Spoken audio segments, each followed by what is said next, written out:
Hi.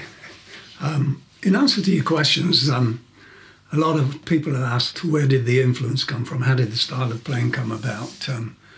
Well, I would think in 1962, Alvin and I went to Germany, Hamburg, in fact, and played the Star Club.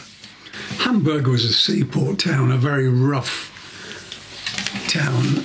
I guess 15 years after World War II, very few people spoke English. The Star Club was actually on the Große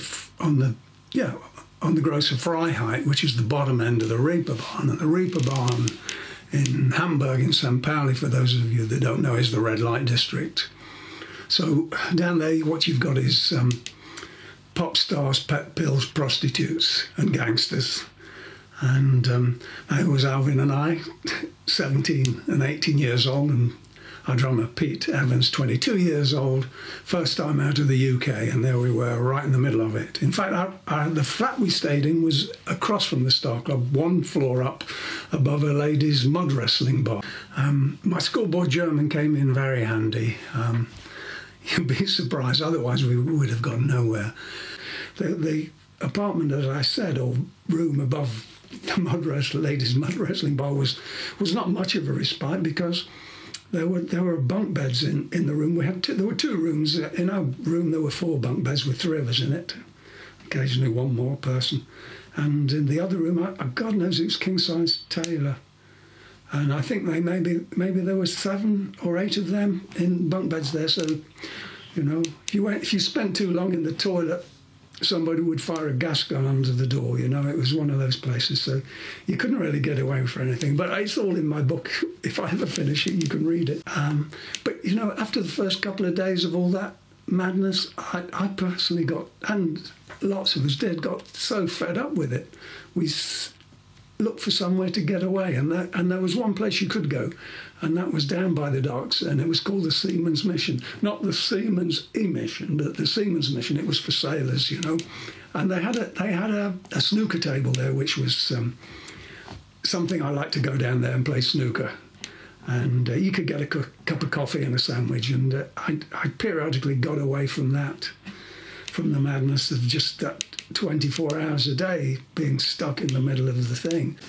But those were the formative years, as I say. We learned to jam, we learned to extend the songs out, turn a 3-minute song into a 10-minute song with different solos and changes of tempo and one thing's another.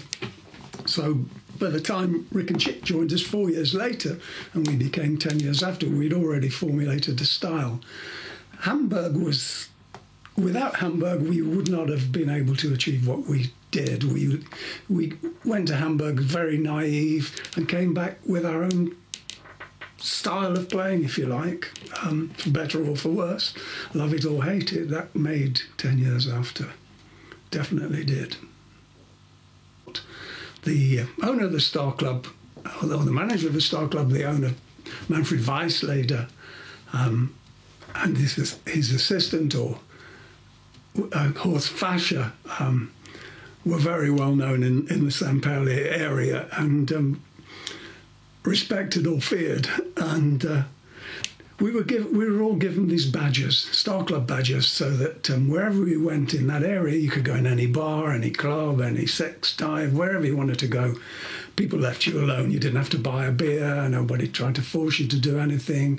And it was a privileged thing, really. When we took the job as a 3-piece, we were told we had to have an extra guitar player. So we picked up this guy, Kostas, from London, and he came over with us. He only lasted with us a day, though, because you've got to remember, Hamburg in that time, very few people spoke English. And one of Kostas' things was to swear over the microphone. And I think the first or second night he was there, he had a rubber Mickey Mouse mask on, and he walked up to the microphone and he shouted, F off, to the audience, and touched the microphone and was electrocuted, and it knocked him unconscious over the back of the amplifiers. And nothing was said, but whether he voluntarily left Hamburg, or whether Horst Fascher or Manfred Weisleder persuaded him to leave, I don't know. But he never said a word to us after that, and I've never seen him since. But there you go. But it's all fun, isn't it? You know, and there are many, many other stories I could tell, but that'll have to be in my book. Okay.